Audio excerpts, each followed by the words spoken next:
വിദ്യാർത്ഥികളുടെ ഇടയിലും ചെറുപ്പക്കാരുടെ ഇടയിലും ഉള്ള അമിതമായ ലഹരി ഉപയോഗത്തെ തടയുന്നതിന് വേണ്ടി എങ്ങനെ തടയാം എന്നതിനെ സംബന്ധിച്ചൊരു സെമിനാറാണ്.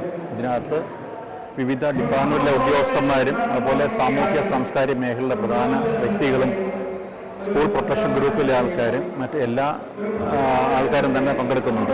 ഇതിനെ സംബന്ധിച്ച് നമ്മൾ കേസിൻ്റെ ഈ demand side supply side cut ചെയ്യുന്നതിനെ സംബന്ധിച്ചും പ്രിവൻറ്റീവ് വർക്കിനെ കുറിച്ചും അതുപോലെ റീഹാബിലിറ്റേഷനെ സംബന്ധിച്ചുള്ള വിശദമായ ചർച്ചയാണ് ഇവിടെ നടത്തുന്നത്. നമുക്കറിയാം നമ്മുടെ സമൂഹത്തിൽ വളരെയധികം ലഹരിയുടെ ഉപയോഗം വ്യാപിച്ചുകൊണ്ടിരിക്കുന്നു, പ്രത്യേകിച്ച് ചെറുപ്പക്കാരുടെ. അപ്പോൾ അതിൽ തടയിടുന്നതിന് വേണ്ടി പോലീസ് ഡിപ്പാർട്ട്മെൻറ്റ്, എക്സൈസ് ഡിപ്പാർട്ട്മെൻറ്റും മറ്റു ഫോറസ്റ്റ് ഡിപ്പാർട്ട്മെൻറ്റുമായിട്ട് മറ്റു വിവിധ ഡിപ്പാർട്ട്മെൻറ്റുമായി ചേർന്നുകൊണ്ട് വലിയ പ്രൊജക്റ്റുകൾ നമ്മൾ തയ്യാറാക്കുന്നു. കഴിഞ്ഞ വർഷത്തെ അപേക്ഷിച്ച് കഴിഞ്ഞ വർഷം പിടിച്ച കേസിനേക്കാൾ കൂടുതൽ ഈ ജാനുവരി, ഫെബ്രുവരി, മാർച്ച് മാസങ്ങളിൽ തന്നെ പോലീസ് പിടിച്ചിട്ടുണ്ട്. ഇപ്പം അതിൻ്റെ നെക്സ്റ്റ് സ്റ്റെപ്പ് എന്നതിൽ പ്രിവെൻഷൻ കൂടാതെ ഈ പല ഇതിന് അഡിക്റ്റ് ആയിട്ടവരെ റീഹാബിലിറ്റേഷൻ സെൻ്ററിൽ എത്തിച്ചിട്ട് അവരെ കറക്റ്റ് ചെയ്തുകൊണ്ടിരുന്നതിന് ഒരു സംവിധാനം പോലീസ് ഏർപ്പെടുത്തിയിട്ടുണ്ട്. അപ്പോൾ അങ്ങനെ വിവിധ മേഖലകൾ കൂടെയാണ് നമ്മൾ ചെയ്യുന്നത്.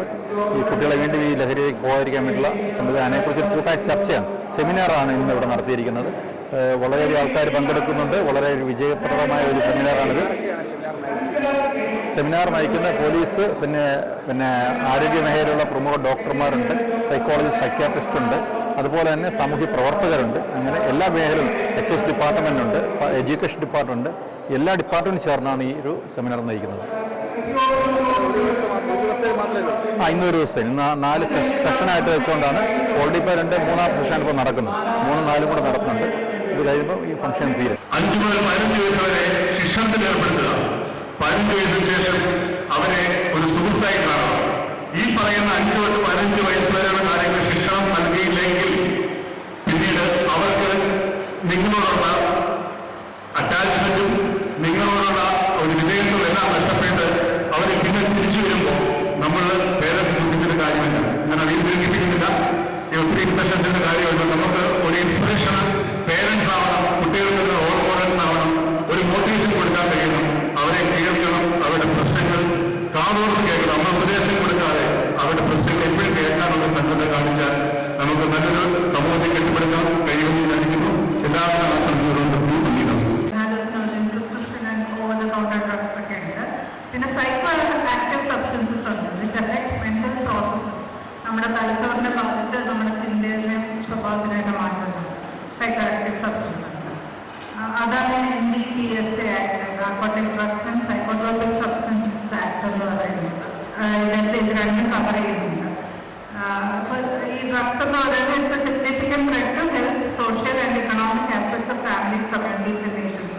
ഇപ്പം മദ്യം എടുത്താൽ തന്നെ നമുക്കറിയാം, നമ്മുടെ ഇടയിൽ തന്നെ ഇപ്പം ഇവിടെ ഇരിക്കുന്നവരുടെ ഇടയിലായാലും ശരി, നമുക്കറിയാവുന്നവരുടെ ഇടയിലായാലും ശരി, മദ്യം ഉപയോഗിച്ചിട്ട് എത്രയോ കുടുംബങ്ങളാണ് ഈ സാമ്പത്തികമായ ബുദ്ധിമുട്ടിലും കടത്തിലും ഒക്കെയായി. പിന്നെ ഈ മദ്യപിക്കുന്ന ആരോഗ്യ പ്രശ്നങ്ങളൊക്കെ വന്ന് സെറോസിസും ഒക്കെ വന്ന് ആശുപത്രിയിലായി. പിന്നെ മദ്യപിച്ചിട്ട് വീട്ടിലുണ്ടാകുന്ന പ്രശ്നങ്ങൾ അതെല്ലാവർക്കും തന്നെ അറിയാവുന്ന കാര്യങ്ങളായിരിക്കും. അത് ഞാൻ ഡീറ്റെയിൽഡ് ആയിട്ടൊന്നും പറയുന്നില്ല. പിന്നെ ഡ്രഗ്സ് വേറെ രീതിയിലും ക്ലാസിഫൈ ചെയ്യാം, മെഡിസിനൽ അല്ലെങ്കിൽ റെക്രിയേഷണൽ. നെക്സ്റ്റ് ഗ്രൂപ്പാണ് ഹാലൂസിനോജൻസ്. ഇതിൽ വരുന്നതാണ് ഡെലീരിയം, സൈക്കഡലിക്സ്, ഡിസോസിയേറ്റീവ്സ്. നമ്മുടെ ട്രാൻസ് സിനിമ കണ്ടവർക്കൊക്കെ അറിയായിരിക്കും, അതിൻ്റെ അകത്ത് കാണിക്കുന്ന പോലെ ഈ ചില LSD അങ്ങനത്തെ സാധനങ്ങളൊക്കെ ഇത് സ്റ്റാമ്പായിട്ടൊക്കെ ഉപയോഗിക്കുന്ന നാട്ടിലൊട്ടിക്കുന്നൊക്കെ അതിൽ വരുമ്പോൾ ഒരു അബ്നോർമൽ സെൻസേഷൻസ് ആണ് ഉണ്ടാകുന്നത്. Vivid hallucination, visual hallucination, auditory hallucination.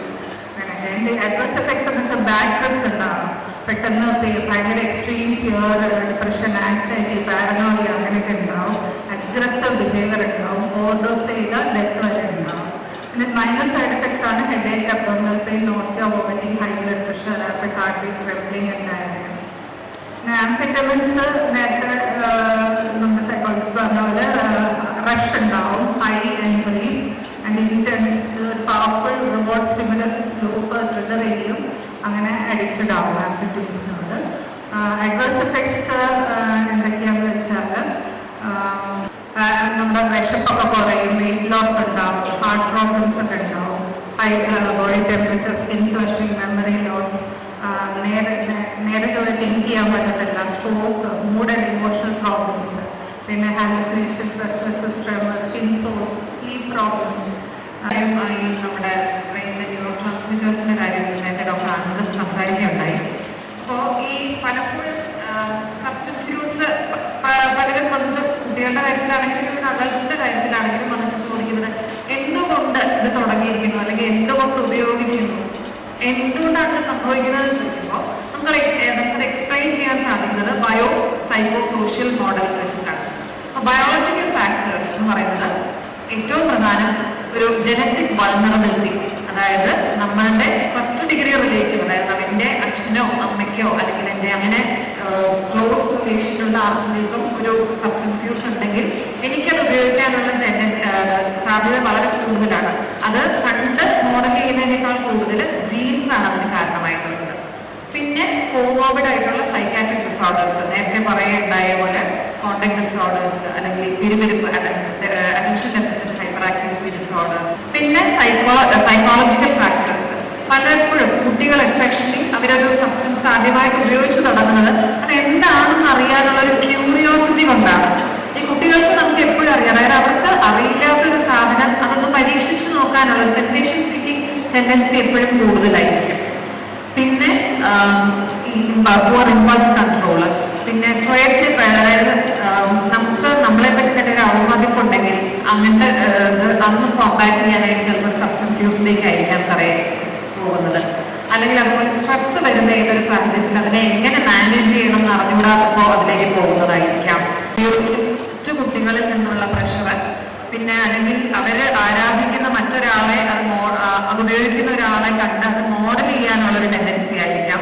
അല്ലെങ്കിൽ അത് ഈസിലി അവൈലബിൾ ആകുമ്പോൾ, അല്ലെങ്കിൽ ഒരു കയോട്ടിക് ആയിട്ടുള്ള, അതായത് വീട്ടിലെ ഒരു സമാധാനമില്ലാത്ത എൻവയൺമെന്റ് വീട്ടിൽ പോകുമ്പോൾ, റിലീജിയസ് റീസൺസ് കാരണം, അല്ലെങ്കിൽ വീട്ടിൽ നിന്ന് യാതൊരു രീതിയിലുള്ള സപ്പോർട്ട് ഇല്ലാത്തത്. പിന്നെ urbanization, നമുക്ക് അറിയാവുന്ന കാര്യമാണ്. പലപ്പോഴും നമ്മളിപ്പോൾ ഒരു മറ്റൊരു ഇതിൻ്റെ ഒരു വെസ്റ്റേൺ കൾച്ചറൊക്കെ അഡോപ്റ്റ് ചെയ്യാൻ നോക്കുന്ന സമയത്തും ഏറ്റവും ടെൻഡൻസി അതിൻ്റെ മോശവശങ്ങൾ ആദ്യം അബ്സോർബ് ചെയ്യാനാണ് പലപ്പോഴും എല്ലാവരും ശ്രമിക്കുന്നത്. അപ്പോൾ ഈ urbanization വരുമ്പോഴും അതാണ് ആദ്യം പലപ്പോഴും വരുന്നത്. പിന്നെ റോൾ ഓഫ് മീഡിയ ആൻഡ് പല പ്രൊഫഷൻസിൽ. ഇപ്പോൾ കഴിഞ്ഞ ദിവസം എനിക്കൊരു പേഷ്യൻ്റ് വന്നിട്ടുണ്ടായിരുന്നു. പുള്ളി പറഞ്ഞത് ഞാനൊരു ആർട്ടിസ്റ്റാണ് എന്ന് പറഞ്ഞു. അപ്പം ഞാൻ ശരിക്കും പറഞ്ഞു. അത് കഴിഞ്ഞിട്ട് പുള്ളി പറഞ്ഞു ആർട്ടിസ്റ്റ് ആയതുകൊണ്ട് ഞങ്ങൾക്ക് പ്രത്യേകം ഞങ്ങളുടെ സമിതിയിൽ ഇതൊന്നും യൂസ് ചെയ്യാൻ സമ്മതിക്കില്ല എന്ന് പറയുന്നത്.